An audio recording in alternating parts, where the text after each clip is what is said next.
Hello everyone, welcome to TUTORIEX.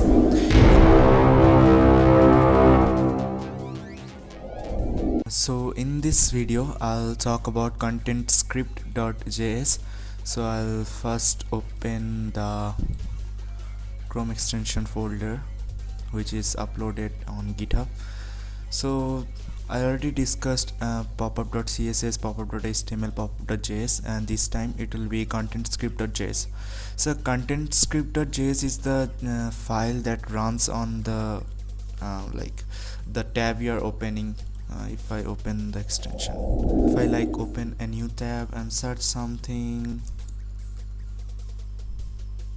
okay, and if I inspect this tab, the tab currently opened, you see nothing here, and this is where the content script runs. I'll show you that by an example. If I write something here like console.log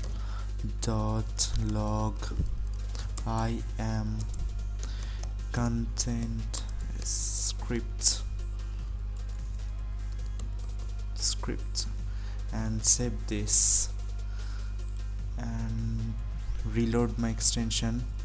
I think you remember reloading extension if you watched the videos.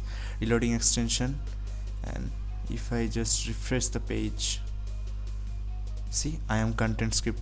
That's written in the pages, this pages console. This is the page. It's not gonna write here. If I inspect the pop-up, like if I open the pop-up and inspect it, it's not here. If I open this console, it's not here. DOM is loaded.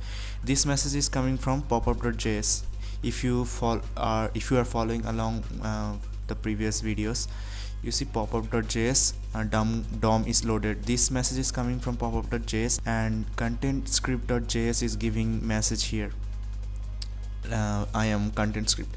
So content script has that power to manipulate the content of the current open tab. So I'll show you by another example. You remember when we're clicking button here in this popup.js, I am changing the body color blue. So if I use this one here in the content script.js, so it will change the color of the currently open tab. Okay, what did I do? Oh, something. Okay, so it's saved. I'll reload the extension first and open a new tab, search hello, search. This is a new tab, right? And you see the whole body color gone blue because the content script acting on this page. See, if I open, I'm content script. This is running on this tab, so that's why it can manipulate the DOM element of this tab.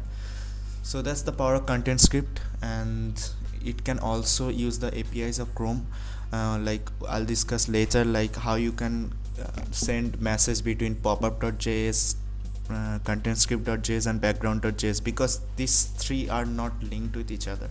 Okay, these three are different things, but you can use Chrome API to send message between these things. So that's what I'll discuss later, and I'll also tell you what background.js is and some basic features. I'm going through very basic stuff in this course so that you can get the basic idea, and after that you can research on your own, create something from your own imagination and research. So that's it for this video. See you.